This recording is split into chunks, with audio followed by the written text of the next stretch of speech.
জীবন, দেশ এবং স্যাক্রিফাইস, এই কথাগুলো যেন পুরোপুরি মিলে যায় এই তরুণ পাইলটের সাথে। দেশ এবং বিমান বাহিনী হারালো নতুন এক দক্ষ পাইলটকে।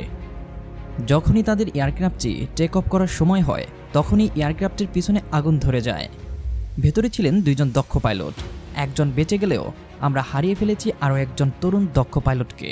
তরুণ পাইলটের নাম অসীম জাওয়াদ।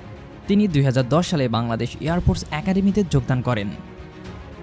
অসীম জাওয়াদ 2011 সালে একজন পাইলট অফিসার হিসেবে কমিশন লাভ করেন। তার বয়স বেশি নয় এবং তার রয়েছে বাচ্চাসহ ছোট্ট একটি সংসার। যেভাবে আগুন লাগে,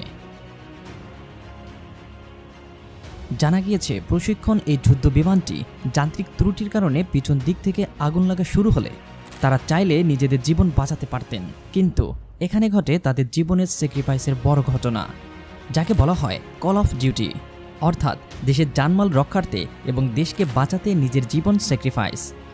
কারণ সেখানেই ছিল দেশের শিক্ষা প্রতিষ্ঠান এবং রাসায়নিক কলকারখানা সহ আরও কিছু প্রতিষ্ঠান, যার কারণে তিনি এয়ারক্রাফটটি কর্ণফুলী নদী পর্যন্ত নিয়ে যান।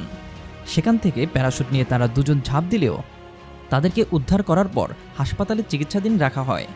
দুইজন পাইলটের মধ্যে একজন পাইলট এখনও চিকিৎসাধীন থাকলেও অপরজন অর্থাৎ অসীম জাওয়াদ চট্টগ্রাম হাসপাতালেই মারা যান।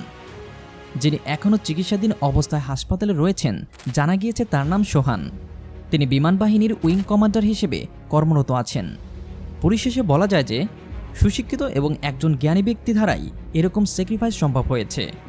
অসীম জাওয়াদ বীরের মতো দেখিয়ে দিলেন যে নিজের জীবন এবং পরিবারের থেকেও দেশ বড়। আমাদের চ্যানেলের পক্ষ থেকে তাকে জানায় স্যালুট। তার পরিবারের প্রতি থাকবে দোয়া এবং ভালোবাসা। আল্লাহ এই ভাইটিকে বেহেশত দান করুন, আমিন।